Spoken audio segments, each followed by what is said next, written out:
오늘 영상의 주제는 바로 책 쓰기입니다. 사실 제가 거의 한 10년 동안 책 쓴다고 말만 하고 살았거든요. 정말 입으로만 책을 썼었는데 어떤 변화, 동기를 통해서 책을 완성할 수 있었는지 경험과 지식으로 성공하는 자기창업가 구독자분들과 함께 나누면 좋을 것 같아서 준비해봤습니다. 이 책이 저의 자식과도 같은 첫 책인데요. 원고를 쓴 기간은 기획부터 한 1년 정도 걸렸고 출판은 자비출판이 아닌 기획출판으로 전체 원고를 다 쓰고 출판사에 투고해서 출간을 했습니다. 그런데 기획출판이건 자비출판이건 어떤 출판이든지 작가의 역할은 원고를 완성하는 것입니다. 그런데 이걸 잘 못해서 계약까지 하더라도 출판을 하지 못하는 경우도 많아요. 그래서 이번 영상의 핵심은 책 쓰기 중에서도 어떻게 원고를 완성할 수 있었는지 그 방법을 여러분들에게 전달할 예정입니다. 나도 언젠간 책을 쓰고 싶다는 생각을 가진 분들이나 현재 책을 기획 중이거나 쓰고 계신 분들 모두에게 도움이 될 만한 팁이 담겨 있습니다. 그런데 먼저 여러분들에게 책 쓰기 동기부여를 시켜드리기 위해 제가 이 책을 쓰고 어떤 점들이 달라졌는지 잠시 말씀드리면 좋을 것 같아요. 일단 가장 많이 궁금해하시는 부분, 강연 문의가 진짜 오는지. 네, 정말 옵니다. 최근 서울 소재의 도서관에서도 작가와의 만남이라고 해서 강연 요청이 들어왔고요. 또 가장 큰 홍보가 되는 유튜브 채널에서도 막 섭외가 왔어요. 최근에 한 3곳 정도 촬영을 했고 아직도 굉장히 설레는 호칭인 작가로서 인터뷰했던 영상이 이제 한 2월 내로 업로드가 될 예정입니다. 또 좋은 점은 가장 확실한 명함이 생겼다는 것 같아요. 아직까지 책만큼 저를 가장 잘 소개하고 신뢰를 줄 수 있는 건 없다고 생각하기 때문에 실제 교육을 가서도 많이 체감을 했지만 책을 통해 전문성을 높이는 큰 무기를 얻었다는 생각이 듭니다. 그럼 본격적으로 10년 만에 제가 책을 쓸 수 있었던 방법, 크게 3가지 단계로 말씀드릴 수 있을 것 같습니다. 바로 목표, 계획, 실행입니다. 첫 번째, 책을 반드시 써야 하는 목표 만들기. 제가 입으로만 책을 썼을 때에는 당시 저의 성공 목표가 사업 성공이었거든요. 아이디어 제품을 개발해서 창업으로 성공하는 것이 저의 목표였습니다. 그러다 보니 책 쓰기는 그저 막연한 꿈이었지 저의 일, 업무 영역에는 들어오지 않았어요. 시간이 남으면 혹은 할 일이 없을 때 그때 원고를 2-3개 정도 쓴 것이 다였습니다. 그러다가 팬데믹과 여러 가지 이유로 사업을 접게 되면서 다시 무엇을 목표로 성공을 위해 달려갈까라는 질문을 스스로 하게 됐고 아무것도 없는 상태에서 가장 빠르고 오래 성공할 수 있는 방법은 저만의 컨텐츠를 만들어서 1인 기업으로 성공하는 것이란 판단이 들더라고요. 그렇게 저의 성공 목표를 나만의 컨텐츠로 두고 그 방법을 책으로 정하고 나니까 책 쓰기가 저의 일, 업무가 되었습니다. 그리고 그렇게 되니까 정말 원고를 쓰게 됐습니다. 우리는 책을 써도 그만, 안 써도 그만인 상태에서는 책 쓰기가 정말 쉬운 일이 아니기 때문에 처음 책을 쓰는 사람이라면 중간에 포기하게 될 수밖에 없습니다. 저는 이 책을 통해 제가 평생 이 컨텐츠로 강의도 하고 교육 프로그램도 만들어야겠다는 목표를 가지고 썼거든요.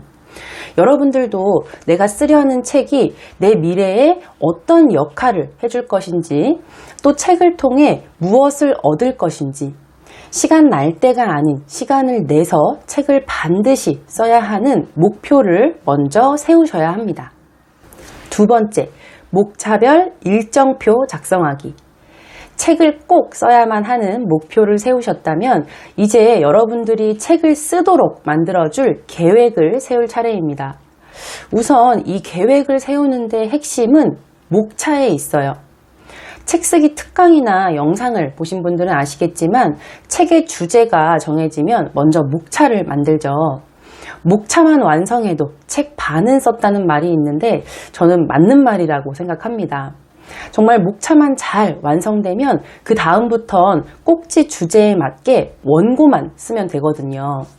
여기서 목차 작성 팁을 잠깐 소개해드리면, 목차를 구성할 때 목차의 큰 파트, 대주제를 먼저 정하고 그 다음 이 대주제에 맞는 소주제를 정한 다음에 이 소주제에 해당하는 이 꼭지를 그때 채워 넣는, 기획하는 이런 방식으로 이 목차를 구성하는 분들이 있습니다. 하지만 이렇게 하면 내가 만들 수 있는 주제별 컨텐츠 분량의 한계가 생기더라고요. 그래서 제가 했던 방법은 먼저 제가 쓰고 싶은 책 주제에 맞는 컨텐츠를 마구마구 쏟아냈습니다. 저는 정리가 편한 엑셀 파일에 이렇게 컨텐츠를 정리했어요. 그리고 비슷한 주제의 꼭지끼리 묶었습니다. 그랬더니 소주제가 모였고 그 소주제가 모여 하나의 파트, 대주제가 또 생겼습니다. 그리고 이 파트를 모은 것이 바로 제목이 되었어요. 제가 쓰고 싶었던 책 주제는 평생 성공이었거든요. 요즘 사실 직장도, 사업도, 자산도 어느 것 하나 나를 안전하게 지킬 수 있는 게 없잖아요. 그래서 제가 생각하는 성공의 관점을 책을 통해 이야기하고 싶었어요. 그래서 저의 직장, 사업, 1인 기업 모든 경험과 지식을 쏟아냈습니다. 그리고 그 컨텐츠를 분류한 결과 경험과 지식을 목표로 일했더니 직장에서 무엇을 하든 그리고 사업의 결과가 어떠하든 성공하게 되었고, 그 경험과 지식으로 창업하고 평생 성공까지 할 수 있다는 그런 프로세스를 갖춘 책의 목차가 완성되었습니다. 여기서 목차 구성에 초보 작가들이 실수하는 한 가지 팁을 좀 드리면, 목차를 시간 순서대로 구성하시면 안 됩니다. 무슨 이야기냐면, 제가 처음 목차를 구성했을 때 시간 순서대로 구성했거든요. 그랬더니 무슨 자서전처럼 되더라고요. 그런데 여러분, 이 책은요, 소설을 쓰지 않는 한 시간 순서대로 목차를 전개하시면 안 됩니다. 어떻게 해야 하냐면, 우리가 책을 어디를 펼쳐도 그 한 꼭지만 읽더라도 책 제목과 연결되게 구성하고 작성해야 하는 거예요. 앞부분을 알아야지만 뒷부분을 이해할 수 있게 그렇게 작성하시면 안 됩니다. 한 꼭지 한 꼭지가 모여 제목이 된다는 걸 기억하고 그 한 꼭지만으로도 콘텐츠로서 존재할 수 있도록 하셔야 합니다. 이제 목차를 완성하셨으면 일정표를 세워야겠죠. 저는 처음에 하루에 한 꼭지씩 써야지 라는 목표를 세웠는데 그건 너무 힘들더라고요. 한 꼭지를 하루 만에 쓰기도 했지만 일주일 동안 써도 못 쓰는 경우가 있었어요. 그리고 많은 책을 참고 도서로 읽으면서 썼기 때문에 생각보다 스케줄 맞추기가 굉장히 어려웠습니다. 하지만 그럼에도 우리는 일정표를 꼭 반드시 만들어야 데드라인을 지키기 위해 우리의 능력이 발휘되기 때문에 저는 일주일에 2꼭지 목표로 쓰는 것을 계획을 세웠고 그 정도는 지킬 수 있게 되더라고요. 그리고 집필 중간에 교육이 굉장히 많이 들어왔던 시기가 있어서 한 3개월 정도는 책 쓰기를 잠시 멈추고 교육 준비만 하면서 시간을 보낸 적도 있었습니다. 그렇게 책 기획부터 원고 완성까지 총 1년 정도 걸려서 원고를 완성할 수 있었어요. 여러분도 꼭 목차 완성 후에 원고 집필 계획을 세우셔서 일정에 맞춰 원고를 쓰셔야 한다는 걸 기억하시기 바랍니다. 세 번째, 무조건 쓰기. 이제 마지막 책 쓰기에서 가장 힘든 단계인 원고를 쓰는 일이 남았습니다.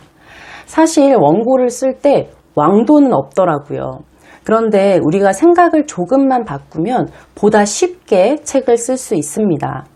처음부터 책을 쓴다고 생각하면 너무 큰일처럼 느껴지거든요.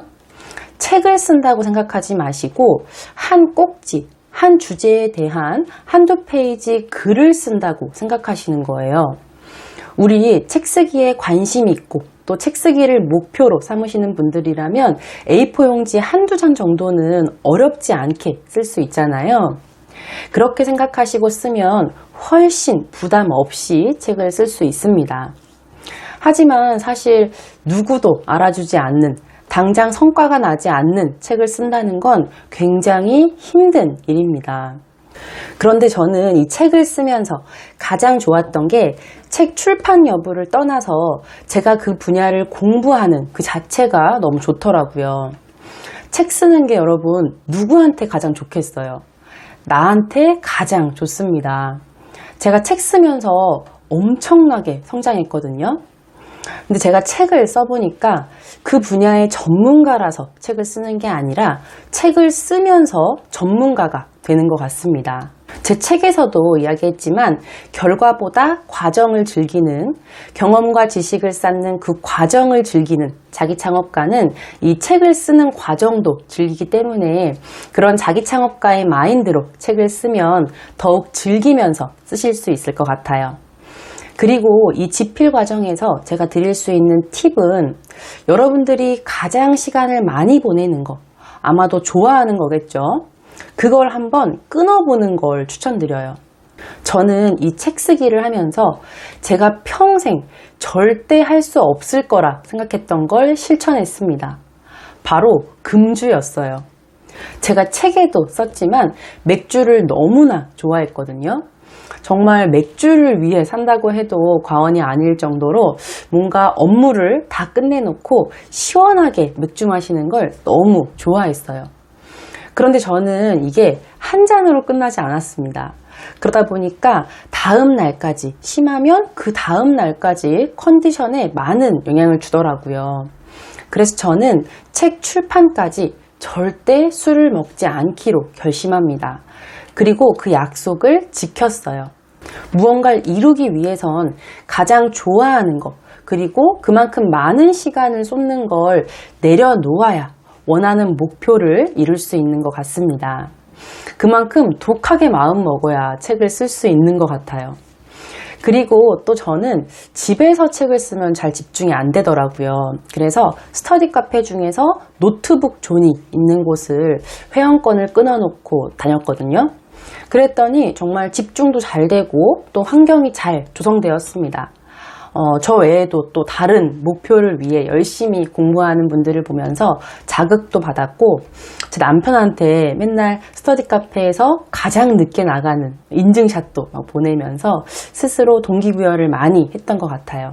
그리고 또 한 가지, 글 쓰는 걸 어려워하시는 이유가 처음부터 완벽하게 원고를 쓰려고 해서 그렇거든요. 그런데 어차피 그 당시에 완벽하게 썼다고 생각해봤자 다음날 혹은 뭐 일주일 뒤 다시 보면 문맥도 안 맞고 수정해야 할 것들이 굉장히 많이 보입니다. 처음부터 완벽하게 완성된 원고를 쓰려고 하지 마시고요. 그냥 분량을 채운다 라고 생각을 하시고 먼저 일정에 맞게 작성하는 걸 추천드릴게요. 그리고 혼자가 아닌 가족이나 친구에게 원고 피드백을 부탁하거나 글쓰기 모임에 가입하여 작성하는 것도 좋은 방법이 될 수 있습니다. 실제 이 책은 저희 시누이인 YTN 라디오 김혜민 PD님의 책인데요. 요즘 굉장히 핫한 베스트셀러입니다. 그런데 언니가 이 책을 쓸 때마다 저에게 한 꼭지씩 생생한 원고를 보내줬어요. 그리고 저는 그 원고에 피드백 해줬습니다.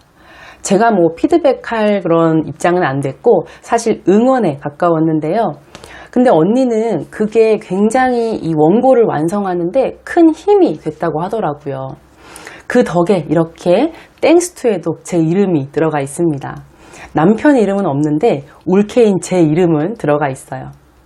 여러분, 혼자 쓰지 마시고 이렇게 원고를 공유할 수 있는 사람을 만들어서 함께 작성하시는 것도 추천해 드릴게요. 이렇게 제가 10년 동안 입으로만 책을 쓰다가 행동으로 책을 쓰게 된 3가지 변화에 대해 말씀드렸습니다. 첫 번째, 책을 반드시 써야 하는 목표를 정하고, 두 번째, 이를 실행할 구체적인 계획을 세운 뒤, 세 번째, 실행에 옮기는 이 단계를 통해 여러분들의 소중한 경험과 지식을 세상에 알릴 수 있는 책을 완성하시길 바라겠습니다. 궁금한 점 있으시면 언제든 댓글로 남겨주시면 더 자세한 영상으로 또 답변 드릴 수 있도록 할게요. 여러분들의 자기 창업을 늘 응원하겠습니다. 감사합니다.